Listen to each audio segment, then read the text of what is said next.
¿Qué huesos componen el hueso coxal? A ver, ¿quién sabe? 3 huevos. ¿Cuál? Ilion, isquio y pubis. El pubis, el isquio y el ilio. ¿Ok? Entonces vamos a hablar sobre esta estructura ósea que tiene su importancia para la atención del parto. Para aquellas mujeres que van a tener el parto por vía vaginal, pues tienen que tener una característica en la pelvis. Esa mujer debe tener una pelvis ginecoide. Ya les voy a indicar más adelante qué puntos de referencia tenemos para poder considerar una pelvis ginecoide. ¿Ya? Tenemos 5 tipos de pelvis anatómicamente. La pelvis ginecoide, que es de la mujer, la pelvis androide, la antropoide y la platyperoide. 4. ¿Ok? Bien. Muy bien. Entonces, es importante, chicos, conocer la anatomía de la pelvis. De esta pelvis ósea que estamos hablando, es importante conocer la anatomía. ¿Ok?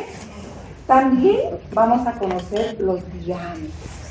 A través de los diámetros, nosotros vamos a considerar si esa pelvis ósea de esa mujer embarazada es apta para poder tener un parto vaginal.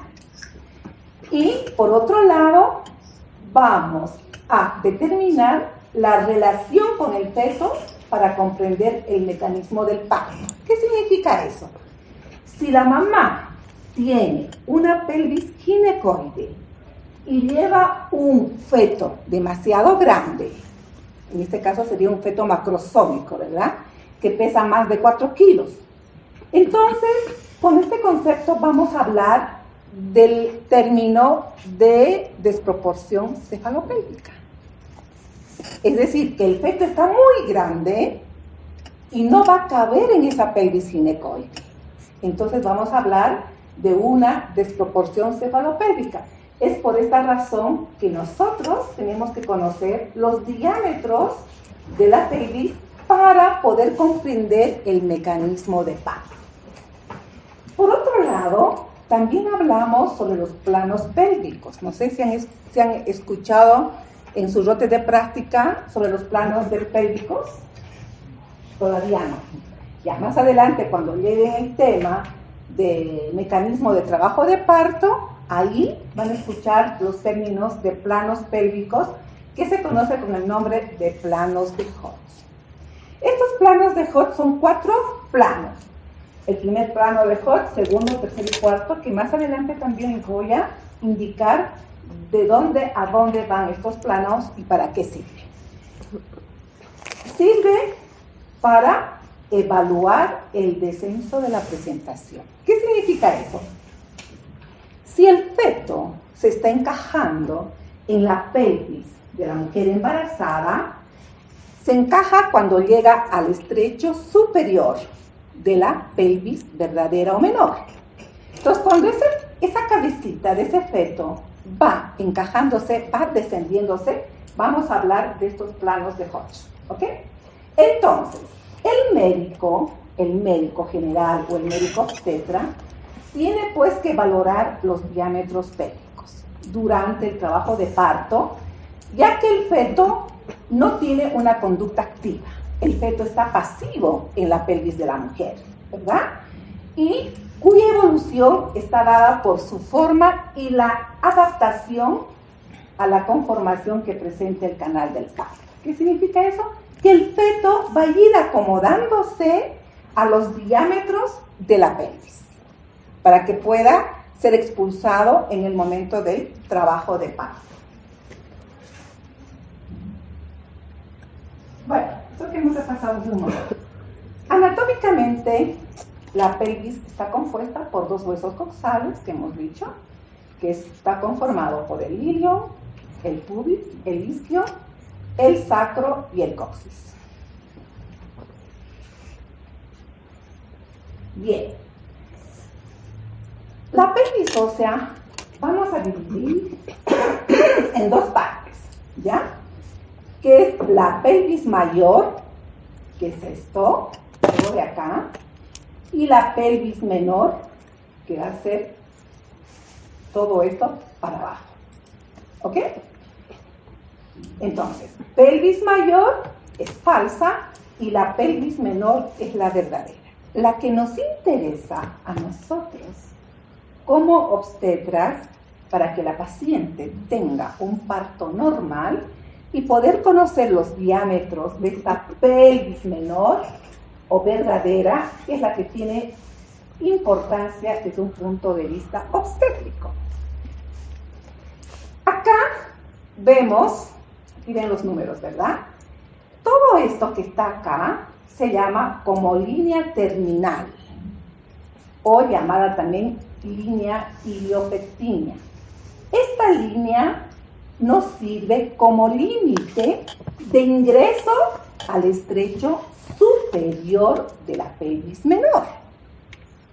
Es decir, que la pelvis menor o verdadera vamos a encontrar tres estrechos. ¿Cuáles son? El estrecho superior, el estrecho medio y el estrecho inferior, que es la salida. ¿Ok? Entonces, el feto, cuando la mamá se va a encontrar en un trabajo de parto, la cabecita tiene que bordear o introducirse en este estrecho superior de la pelvis menor o verdadera. Muy bien. Entonces, ¿cuáles son los puntos de referencia que conforman esta línea terminal o la línea iliopectínea? Son el promontorio, que es esto, la quinta vértebra lumbar. 2, alas del sacro, que es esto. 3, la línea innominada. 4, la cresta pectínea. Y 5, la cresta del pubis. Entonces, cuando yo les pregunte en el examen y les diga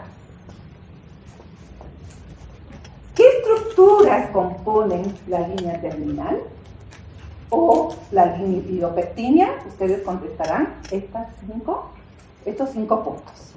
¿Está claro? Bueno, acá.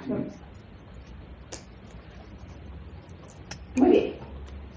¿Cuáles son los límites de la pelvis mayor o falsa, que se encuentra por encima de esta línea terminal?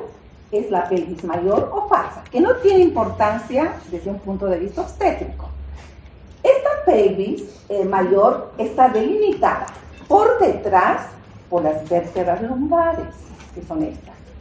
A los lados por las fosas ilíacas y por delante el borde inferior de la pared abdominal. Es decir, toda la parte abdominal va a estar delimitada hacia adelante. Esa es la pelvis mayor. Y la pelvis menor, hemos dicho que la pelvis menor es el canal óseo del parto, ¿verdad? Su parte superior es la entrada, que es el estrecho superior, que hemos dicho que es la línea terminal. Y su parte inferior va a conformar el estrecho inferior. Entre el estrecho superior y el estrecho inferior vamos a tener la excavación pelviana. Entonces, que la pelvis menor o verdadera está compuesta por 3 estrechos.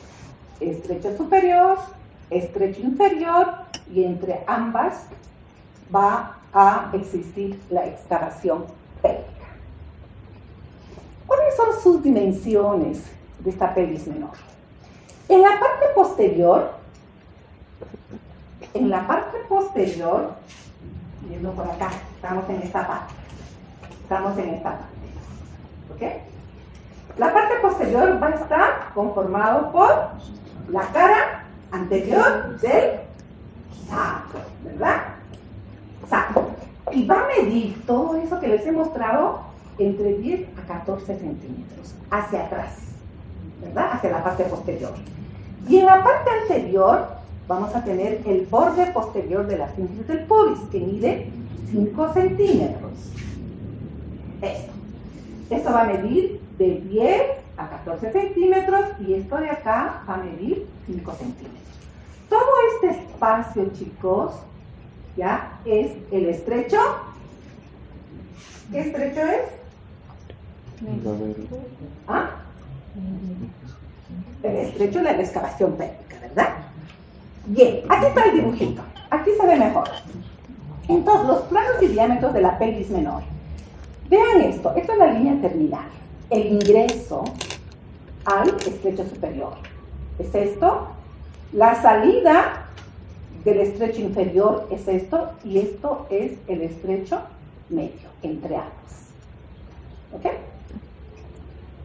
Esto se van a acordar porque vamos a hablar de diámetros. Bien. Entonces, acá vamos a hablar un poco de las estructuras que conforman el estrecho superior. O sea, todo esto, ¿no? Esto es el ingreso y luego por debajo de eso tiene estas estructuras. Uno, formado adelante. O sea, vamos a decir las estructuras de adelante para atrás, desde acá. Vamos a encontrar esto, la sínfisis del pubis. Vamos a encontrar el cuerpo del pubis, la inmencia iliopectínea, la línea innominada y los bordes anteriores de los alerones del sacro y el promontorio. Entonces, todas estas estructuras que he mencionado acá conforman el estrecho superior. Bien, aquí están los famosos diámetros que tenemos que aprender nosotros. Cuando por primera vez la mujer va a dar a luz, por primera vez no tiene partos anteriores, el médico tiene que realizar una pelvimetría para saber si esa pelvis es ginecoide o es una pelvis estrecha. Porque si es una pelvis estrecha, no va a poder tranquear el feto de la pelvis. Por lo tanto, ese feto no va a poder nacer por la vía vaginal. Entonces debe, y si no nace por la vía vaginal, ¿qué debemos hacer? Hacer una cesárea. Entonces, cuando la mujer está por primera vez entrando en trabajo de parto, yo tengo que determinar si es una pelvis ginecoide o es una pelvis estrecha. Muy bien. Entonces, vamos a hablar de estos diámetros, ¿ya? En el estrecho superior, ¿qué diámetros encontramos? Vamos a encontrar los diámetros anteroposteriores, que son estos, ¿ya? Los diámetros transversos, que son estos, y los diámetros oblicuos, ¿ya? Entonces, diámetros anteroposteriores, diámetros transversos y diámetros oblicuos. Vamos a ver o hacer estos diámetros en la pelvis de toda mujer que está dando a luz por primera vez. Bien, entonces vamos a hablar. Muy bien. ¿Cuáles son estos diámetros anteroposteriores? Tenemos todos estos diámetros de acá corresponden al estrecho superior. Estos de acá al estrecho medio y estos de acá al estrecho inferior. ¿Ok? Bien. ¿Qué diámetros encontramos en el estrecho superior? Todos parten del promontorio. Si ustedes ven acá. Este es el promontorio. ¿Qué es el promontorio? ¿Qué parte de la pene se llama promontorio? ¿Ah? La quinta vértebra lumbar, la parte más sobresaliente, ¿verdad? Entonces, el primer diámetro es que va del promontorio, del punto del promontorio, al borde superior de la sínfisis del pubis. A ese diámetro se llama conjugado verdadero. O también se llama promonto suprapúbico, porque va del promontorio al borde superior del pubis. Promonto suprapúbico. ¿Cuánto mide? 11 centímetros. Yo tengo que saber esa distancia para poder yo determinar qué características tiene la pelvis. ¿Ok? El segundo diámetro anteroposterior es el promonto retropúbico, que va del promontorio a la cara posterior del pubis, y es el conjugado obstétrico, o llamado también en algunos libros conjugado vera. El importante para la parte obstétrica es este, el conjugado obstétrico, que mide 10.5. Vean ustedes, es el que tiene menor tamaño, ¿verdad? 10.5. Entonces, este conjugado obstétrico tiene que franquear la cabeza del feto. Si no franquea este conjugado obstétrico la cabeza del feto, se obstaculiza, se obstruye y queda ahí la cabeza y no desciende. Entonces, el más importante es el conjugado obstétrico o vera.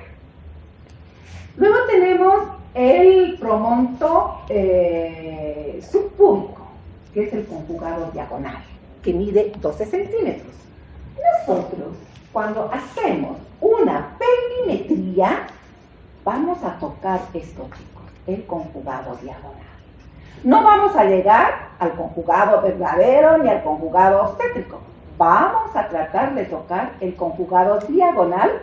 Cuando nosotros hacemos tacto, la mujer está en posición ginecológica y yo voy a introducir mis dedos, mi dedo índice y mi dedo... Bueno, índice y medio. En medio. Lapsus. El dedo índice y el dedo medio, yo introduzco y trato de tocar, o sea, dirijo mis dedos hasta llegar al promontorio. Si no toco el promontorio, significa que la pelvis es ginecoidea. Si toco el promontorio, significa que mi pelvis es estrecha. Entonces, cuando yo introduzco mis dedos, yo retiro hasta donde llega, retiro y mido. ¿Cuánto mide la introducción? Si mide 12 centímetros, entonces yo debo restar 1.5 y me da 10.5. Entonces significa que ese bebé va a poder franquear la pelvis. Pelvis estrecha llamamos por debajo de 10.5. Puede ser 9, puede ser 8. ¿Ok? Bien. ¿Qué más? En el estrecho medio es el mixacro subpúbico, que mide 12 centímetros. Esto va de la tercera vértebra sacra al borde inferior de la cintura del pubis, por eso es mixacro subpúbico. Y en el estrecho inferior vamos a ver estos diámetros, el subsacro subpubis, que va de la última vértebra sacra hacia el pubis, y el subcoxis subpúbico va del coxis. No son tan importantes esto. Lo que me interesa es que ustedes tienen que memorizar esto. El conjugado verdadero, cuánto mide, 11 centímetros, el conjugado obstétrico, cuánto mide, 10.5, y el conjugado diagonal, cuánto mide, 12 centímetros. Tienen que saber de memoria. Estos no son tan importantes. Lo que me interesa es que estos conjugados vayan memorizados. Bien. Ahora vamos a ir a los conjugados transversos, a los diámetros transversos, ¿ya? Este es el diámetro transverso. Acá tenemos el transverso útil, ¿ya? Que va de una espina a otra espina, ¿ya? Luego tenemos el transverso máximo o anatómico. El más importante de estos transversos, este es el transverso anatómico, ¿ok? Luego tenemos los diámetros oblicuos, que van de la articulación sacro-ilíaca hacia la eminencia iliopectina. Tenemos el oblicuo derecho, 12 centímetros, y el oblicuo izquierdo, que es 12.5 centímetros. Tampoco no son tan importantes, ¿no? Pero sí debemos saber. Bien. Hemos hablado sobre los diámetros del estrecho superior. Ahora vamos a recordar un poco los diámetros del estrecho o los planos del estrecho inferior. El diámetro transverso, que va de una tuberosidad a otra tuberosidad. El diámetro antero-posterior, que va del coxis hacia el borde inferior de la síntesis del pubis, que mide 9.5 a 11.5 centímetros, y son estos dos diámetros más importantes en el estrecho inferior. ¿Cuáles son sus límites? Los límites de este estrecho inferior están: límite anterior, el arco subpúbico. Los límites laterales, las tuberosidades isquiáticas. Y el límite posterior, sacro-coxis. ¿Ok? Eso es el estrecho inferior, o sea, es la salida, ¿no?, del canal de parto de la pelvis menor. Pues esto es lo mismo que el plano de la pelvis media, lo que dijimos, ¿no? La pelvis media se mide a nivel de las espinas ciáticas. ¿Ya? Es de importancia particular después del encajamiento de la cabeza fetal en el trabajo de parto. Como hemos dicho, que el conjugado obstétrico es el diámetro importante para ver si ese bebé sale o ese bebé es obstruido. En este caso hablamos de parto obstruido. Acá vamos a tener los diámetros interespinosos, que son estos, que mide 10 centímetros, que es el más pequeño de la pelvis. Los diámetros anteroposteriores, ¿no? 11.5 centímetros de las espinas ciáticas y el sagital posterior. ¿Cuáles son los límites? El límite anterior es el borde inferior de la síntesis del pubis, media, o sea, el límite medio, las espinas ciáticas, y el límite inferior es el sacro, ¿no? Sacro 3 y sacro 4. Bien. Muy bien, entonces en estos planos de la pelvis lo que me interesa es hacer un resumen de que ustedes tienen que tener el conocimiento de que la pelvis ósea se divide en dos: pelvis mayor o falsa, pelvis menor o la verdadera. La falsa, la mayor, no tiene importancia. La que tiene importancia desde un punto de vista obstétrico es la pelvis menor. Y dentro de la pelvis menor tenemos tres estrechos: el estrecho superior, el estrecho inferior y el estrecho medio. En el estrecho superior tenemos los diámetros, que son importantes, los diámetros anteroposteriores. El diámetro diagonal, el diámetro obstétrico y el... Ok. Y los otros diámetros no son tan importantes, ¿no? Pero lo que me interesa que sepan esos tres diámetros anteroposteriores.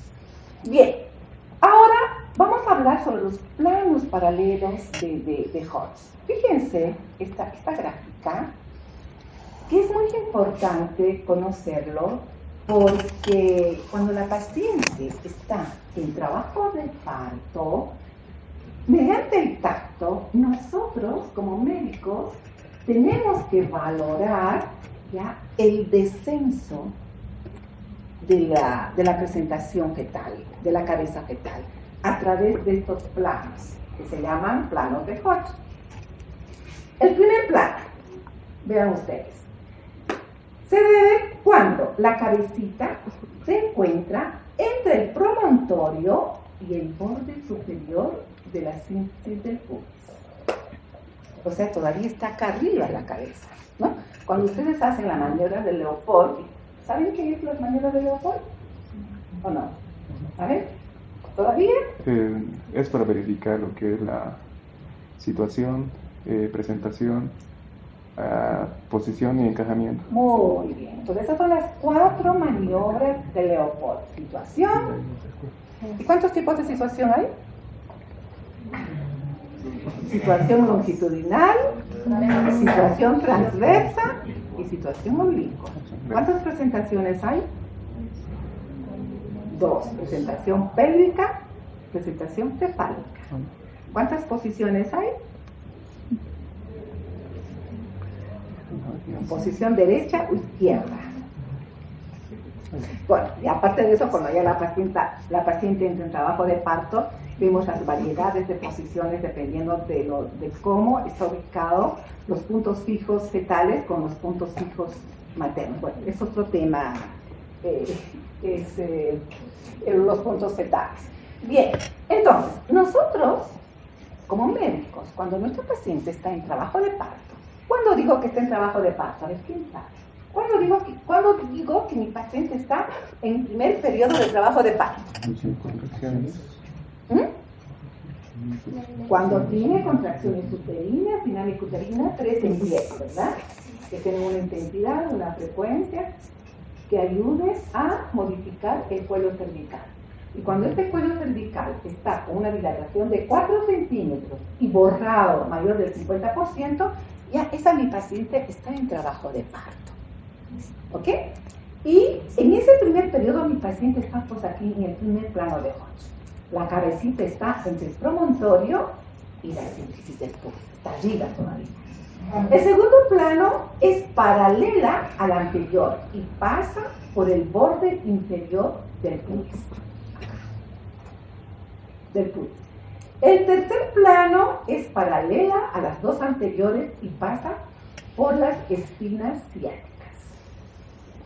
Y el cuarto plano, paralela a las 3 anteriores y pasa por la punta del coxis. Ya aquí está saliendo el bebé. Aquí les traje otra imagen para que puedan ustedes ver. Ahí está. Entonces, el 1, que es acá más o menos, ¿no? El 1, que la cabecita todavía está donde mi pubis. Aquí está el pubis. Este es el 1. Ya que todavía la cabecita está flotando. ¿Ya? El 2, ya la cabecita está fija. Si nosotros hacemos con la mano, ya la cabecita ya no flota, está fija. Entonces, cuando está fija la cabecita, yo digo que está en el segundo plano de Hodge. Y el tercer plano, vean ustedes, ya cuando esto ha atravesado el conjugado obstétrico. ¿Ya? Y el cuarto plano ya está profundamente encajado. Entonces, estos términos, chicos, se usan mucho cuando la paciente está en un trabajo de parto. Y ustedes, a medida que van a ir rotando en las prácticas, ya van a tener más conocimiento y más práctica, ¿no?, sobre estos planos de Hodge. Y se hace a través del tacto vaginal. Lo importante es que tienen que saber cuándo digo del primer plano, del promontorio, al borde superior de la síntesis pubis, el segundo plano, que va del cuerpo de la segunda sacra al borde inferior de la síntesis del pubis, el tercer plano es paralelo al nivel de las espinas ciáticas y el cuarto plano es paralelo a la altura de la punta del coxis. Esa es la definición que tienen que aprender. Bien. Pelvimetría clínica. La valoración clínica de la pelvis es un método por el cual indirectamente podemos conocer los diámetros más importantes de la pelvis y descartar la desproporción cefalopélvica. Eso que les decía, ¿no? A través de la pelvimetría yo voy a determinar si esa pelvis es ginecoide o esa pelvis es estrecha. ¿Ok? Y se dice que el mejor pelvímetro es el feto. Él va a ser el que va a decidir si pasa o no pasa. Porque puedo tener una pelvis ginecoide y tener un feto grande. Entonces va a ser una disproporción cefalopélvica. O puedo tener una pelvis estrecha de primer grado y un feto flacucho que puede pasar. Entonces el mejor pelvímetro, dicen, es el feto. Y para eso vamos nosotros a dar el término que se llama prueba de trabajo de parto. A través de la prueba de trabajo de parto voy a ver si ese feto va a franquear esa pelvis o no. ¿Ok? Bien. Entonces, ¿cuándo yo debo realizar una pelvimetría clínica? Debo realizar entre las 37 y 39 semanas de gestación o cuando ha iniciado el trabajo de parto. Yo no puedo hacer pelvimetría a 1 mes de embarazo, 2 meses de embarazo, 3 meses de embarazo. No, yo voy a hacer una pelvimetría cuando la mujer ya está próximo a que nazca el bebé, entre 37, 39 semanas o cuando ya está en trabajo de parto, ¿ok? Y gestante con vejiga, ya, obviamente que tiene que estar en posición ginecológica y tiene que estar con vejiga vacía. Bien, la pelvimetría, hay dos tipos de pelvimetría, la pelvimetría externa y la pelvimetría interna, ¿no? La interna es la que estamos hablando, que a través del tacto el médico va a determinar ya los diámetros de la pelvis. Entonces, por la pelvimetría interna, nosotros vamos a medir los diámetros de la pelvis ósea, los planos de la pelvis. ¿Cuáles son los planos de la pelvis? Son 4. ¿Cuáles son? Los planos de Hodge. Planos de Hodge 1, 2, 3, 4. ¿Verdad? Bien. Entonces, a través de esta pelvimetría, nosotros como médicos vamos a determinar si el parto será por vía vaginal o será por cesárea. ¿Ok? Un embarazo gemelar de una señora que es su primer embarazo, ¿creen que nace por vía vaginal o por cesárea? Es mi primer embarazo y tengo un embarazo gemelar. Ustedes como médicos van a dar opción a parto o va a ser cesárea, van a programar cesárea. ¿A ver? Bien. Depende de su presentación. ¿A ver? No importa si se equivoca. ¿Qué creen?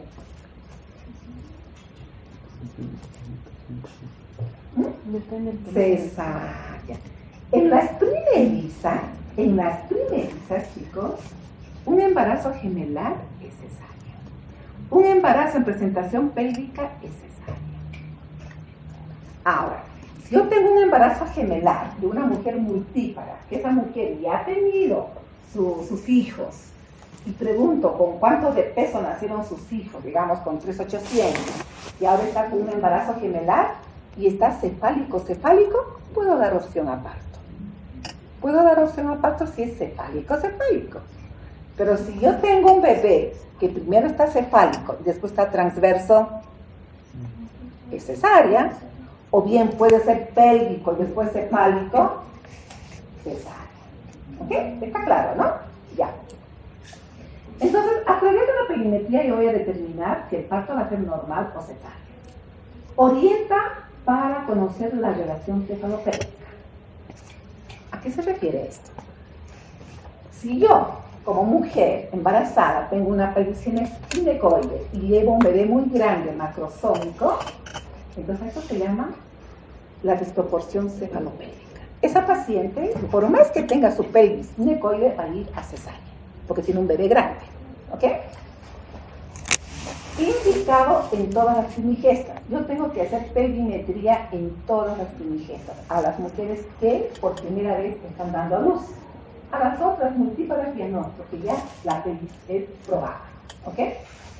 Acá dice multíparas, con operación cesárea, con diagnóstico de desproporción cefalopélvica. Allá.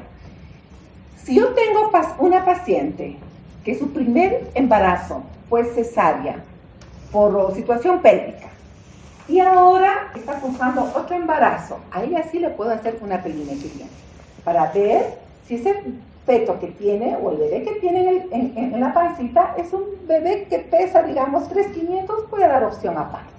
Entonces tengo que valorar. ¿Ok? Tengo que valorar. La pelvimetría se efectúa a la semana 37 en adelante, que hemos dicho. Entonces, chicos, existen 5 tipos de pelvimetría. ¿Cómo podemos hacer la pelvimetría? Aparte de la pelvimetría interna que nosotros hacemos con los dedos.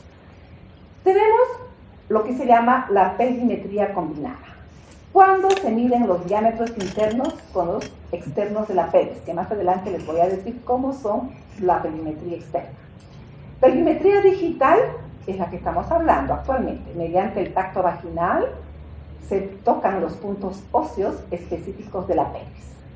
¿Y cuáles son esos puntos óseos específicos de la pelvis? Para saber si esa pelvis es ginecoide o no. A ver, ¿quién se anima a decir? Promontorio. Promontorio. La línea nominada, las espinas ciáticas. El promontorio no debo tocar, porque si toco es una pelvis estrecha. Las espinas ciáticas sí las toco, pero no prominentes. Y la línea nominada no tiene que ser tan paralela, es un poquito profunda. Eso ya con experiencia, ¿ya? Entonces, se requiere eso, ¿no? Luego tenemos la perimetría radiológica, ¿no? Que mide el canal óseo por medio de rayos X, que está en desuso actualmente. La perimetría ecográfica, ¿no? Tal vez podemos hacer a través de la ecografía. Y la perimetría instrumental. Todos estos están en desuso, pero los tenemos que conocer teóricamente. Bien. Esto les decía, para poder sacar el conjugado obstétrico. Para poder sacar el conjugado, ¿con qué calculo el conjugado obstétrico, chicos? ¿Cómo calculo el conjugado obstétrico? Les he dicho ya. ¿Cómo se calcula? No, exactamente. Entonces aquí dice, ¿no? Corresponde medir el conjugado obstétrico, que es el conjugado vera, calculando a través del tacto vaginal el conjugado diagonal. Hemos dicho que el conjugado diagonal es aquel conjugado que va del promontorio al borde inferior de las cervices del pubis, ¿no? Y tengo que restar 12 centímetros mide, ¿no? Tengo que restar 1 o 1.5 para que llegue a, ¿cuánto? 10.5. Muy bien.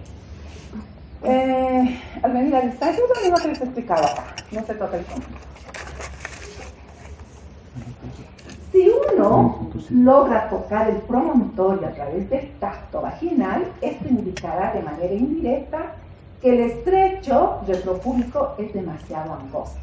Entonces significará que la paciente tendrá que tener un parto por cesárea. ¿Okay? Estrechez pelviana, eso que les decía, estos son los grados de estrechez pelviana. Entonces, nosotros como médicos, chicos, debemos analizar la capacidad del canal pélvico en relación a la proporcionalidad cefalopélvica. ¿Ya? La mejor perimetría, eso que les decía, la mejor perimetría es la prueba de trabajo de parto. ¿En qué consiste esto?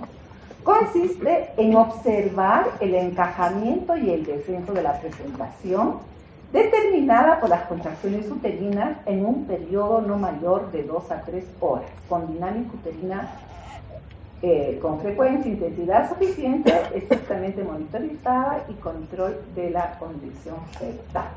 ¿Qué significa eso? Entonces hemos dicho que la mejor perimetría es el feto. Entonces, cuando esta paciente está en trabajo de parto, hemos dicho que la mujer está en trabajo de parto cuando va a tener una dinámica uterina con una frecuencia e intensidad suficiente que va a permitir dilatar ese cuello uterino y va a llegar esa dilatación a 4 centímetros y a un borramiento mayor al 50%. Entonces, esa paciente ya está en el primer periodo de trabajo de parto. Entonces, yo le voy a dar esta prueba de trabajo de parto. Y esa prueba de trabajo de parto va a durar no más de 3 horas. Entonces, en 3 horas, ese bebé tiene que descender la presentación. Tiene que descender y tiene que dilatar, obviamente. Si no desciende, no dilata, está pasando algo. Vuelvo a revisar, hacer nuevamente la perimetría interna para ver por ahí me he equivocado o por ahí no he hecho un buen diagnóstico. Tengo que volver a hacer una perimetría interna. ¿Ok? La prueba de trabajo de parto, chicos, solamente se da en presentación de dermis. ¿Qué significa eso? Cuando el feto está de cabecita. No puedo dar cuando está pélvico. No, de cabecita. ¿Ya? Bien. Hablamos de 3 tipos de estrechez pélvica. O sea, estrechez pélvica de primer grado, segundo grado y tercer grado. Esto es sacado de PDSA. Llamamos estrechez pélvica de primer grado pelvis relativamente estrecha con una conjugada vera entre 9 a 10 centímetros. Normalmente, ¿cuánto mide? 10 centímetros. ¿Okay? Segundo grado, pelvis moderadamente estrecha con un conjugado vera de 7 a 9 centímetros. Y tercer grado, pelvis absolutamente estrecha con un conjugado vera menor a 7 centímetros. Entonces, esto es importante. Ya cuando tu pelvis es estrecha de primer grado, puedes valorar si tu bebé está flaquito con una restricción de crecimiento intrauterino y desciende, puede salir, pero hay que valorar. ¿Ya? Hay que valorar. Pero en el segundo, en el tercero, no. La cabeza fetal no desciende, ni se encaja. ¿Ok? Bien. Entonces acá les traje de lo que habíamos hablado anteriormente. Fíjense cómo con la mano derecha el índice, el dedo índice y el dedo medio va acá, por ejemplo, va en busca del promontorio del sacro. Acá está buscando la línea innominada, ¿ya? La línea innominada y las espinas ciáticas más. Y acá está midiendo y acá va midiendo los planos de Hodge también. Acá el ángulo subpubiano, acá el diámetro disquiático. Entonces, ¿qué datos nosotros tenemos que tomar en cuenta en una pelvimetría interna? Esto es un resumen. Primero, vamos a sacar nosotros el conjugado diagonal. ¿Cuánto mide el conjugado diagonal? 12. ¿Verdad? Entonces, ¿y esto cómo lo saco? Introduciendo el índice y el medio y diferenciar entre promontorio real y falso. O sea, tú tienes que llegar hasta ahí. Retiras todo lo que es introducido y vas midiendo con una cinta métrica cuánto mide. Segundo, tengo que ver el grado de concavidad del sacro. Tercero, el grado de movilidad del coxis. No se olviden que el coxis puede ir para atrás y para adelante, ¿no? Es un huesito que va moviéndose. Cuarto, el tamaño y la anchura de la escotadura y los ligamentos sacroiliacos. El tamaño de las espinas ciáticas. ¿Dónde están las espinas ciáticas? Por acá. Espinas ciáticas. El estado de las paredes pélvicas. Características de la cara anterior de la sínfisis del pubis. Ángulo subpubiano. Y los diámetros disquiáticos. Entonces, todo esto se hace en la práctica. Ya, esto es lo mismo, ¿no? ¿Cómo yo calculo el conjugado obstétrico? Es el diámetro más pequeño, hemos dicho. Y primero que debe sortear el feto para ingresar al canal de parto. Tiene que sortear este conjugado obstétrico para que el bebé pueda ya franquear el canal. Si no pasa este conjugado obstétrico, se queda ahí el feto. No desciende más, no encaja. Y esa paciente tiene que ir a cesárea. ¿Ya? Se realiza tacto, no se toca el feto, es lo mismo, ¿no? Si al realizar el tacto vaginal no toco el promontorio, el conjugado diagonal mide 12 centímetros o más también puede medir. Si alcanza el promontorio, existe acortamiento del conjugado diagonal y estrechez pelviana. O sea, ¿qué significa eso? Si yo toco promontorio, y es una pelvis estrecha. No toco promontorio, mi conjugado diagonal mide 12 centímetros. ¿Está claro? Está medio confuso, ¿no? Pero bueno, tienen que repasar. Bien. Entonces esto es para poder sacar el conjugado obstétrico a través del conjugado diagonal. ¿Ok? Ahora, para las dimensiones del conjugado diagonal, ¿cómo yo saco? Aquí está lo que hace rato les he explicado. Apoyando la punta del dedo medio en la parte más saliente del promontorio. Acá. ¿Dónde está? Acá. Se mide la distancia entre la punta del dedo medio y el sitio marcado. Ahí. Todo esto tiene que medir 12 centímetros. El conjugado diagonal. ¿Ok? Ahora, se calcula el conjugado obstétrico a partir del conjugado diagonal. Cuando el pubis es anteflexión, yo voy a restar 1.5. Y si el pubis es retro, voy a restar 1 centímetro. ¿Ok? Pelvimetría externa. Esto es, bueno, está en desuso. Nosotros yo no he visto hacer nunca, pero la literatura indica y debemos tener conocimiento teórico. Esta pelvimetría externa se hace cuando la paciente está en posición de pie y se utiliza un pelvímetro, y el pelvímetro se llama MAT. Acá vamos a obtener el diámetro de Baudelaire o conjugado externo. Este diámetro va de la apófisis espinosa de la quinta vértebra lumbar al borde superior del pubis, y esto mide 20 centímetros. El diámetro biespinoso mide 25 centímetros y va de una espina ilíaca anterosuperior a la otra espina ilíaca anterosuperior. El diámetro bicrestal mide 28 centímetros y que une los puntos más distantes entre ambas crestas ilíacas. Y el diámetro bitrocanterio, como su nombre indica, que va de un trocanterio a otro y mide 32 centímetros. Esos son los diámetros externos, más o menos eso. No, antes hacían así con unos pelvímetros Martin que iban midiendo. Qué complicado, ¿no? Muy complicado. Antes seguramente lo hacían así, pero ahora ya con la pelvimetría interna, ya todo esto se ha ido al olvido, ya no lo hacemos en la práctica, pero sí tenemos que tener conocimiento. Es lo mismo. Es lo mismo, ajá. Aquí están los dibujitos acá. Es lo mismo. Estoy repitiendo todo lo que ha pasado. Bien. Muy bien. Hablamos de los tipos de pelvis. Tenemos ya, según la clasificación más usada de Caldwell y Muller, vamos a tener 4 tipos de pelvis. Vamos a diferenciar de acuerdo a su segmento anterior-posterior, separados por un diámetro transversal, ¿no? Que va a dar un estrecho superior mayor. Acá tengo unas características de cada uno de ellos. Se ve así una pelvis ginecoide. Esta es una pelvis femenina, ¿ya? Estrecho superior. El estrecho superior vamos a tener paredes laterales verticales. Ángulo, ¿dónde está? El ángulo subpúbico es de 90 grados, ¿no?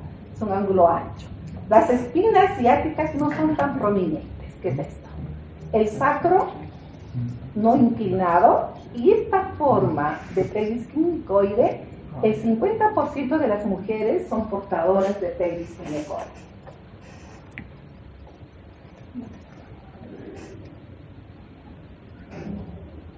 Ya. La pelvis androide. Vean ustedes, comparen la imagen, por favor. Esta es una pelvis ginecoide. Es circular, ¿no? Vean ustedes. Y vean la otra pelvis androide. ¿Ya? El diámetro sagital, que es esto, posterior, es menor, ¿ya? Al sagital anterior. La pelvis anterior estrecha y triangular, ¿ya? Paredes laterales convergentes. Espinas ciáticas, pues fíjense, prominentes. Si tú, cuando haces un tacto durante la pelvimetría, encuentras este tipo de espinas prominentes, ya se trata de una pelvis androide. Arco del pubis estrecho, ¿ya? Pronóstico malo para el parto vaginal. Sacro hacia adelante y tiene la forma ovalada. ¿Ya? Esa es la pelvis androide. La pelvis antropoide. El diámetro, este es el diámetro anteroposterior, es mayor que el diámetro transverso. El segmento anterior un poco estrecho. Escotaduras ciáticas mayores, fíjense, mayores y grandes. Paredes laterales convergentes. Espinas ciáticas prominentes. Y el 50% de mujeres no blancas tienen esta pelvis androide. y vean ustedes la pelvis platieloide, es un plato, ¿no ven? Forma aplanada, ¿no? El diámetro anteroposterior es corto y el diámetro transverso es largo. El ángulo de la pelvis anterior es muy ancho, miren acá, ancho. El sacro bien curvado y rotado hacia abajo. Escotadura ciática mayor ancha y es la más rara. Y eso se encuentra en menos del 3% de las mujeres. Entonces, chicos, como verán ustedes, es un poco árido para poder comprender la pelvis ósea. Se debe de pasar un poco sobre la anatomía de la pelvis para poder entender sobre los diámetros, ¿no? Principalmente los diámetros del estrecho superior, del estrecho inferior, del estrecho medio, de la pelvis verdadera o de la pelvis menor. ¿Ok? ¿Preguntas? Si no hay preguntas, termina.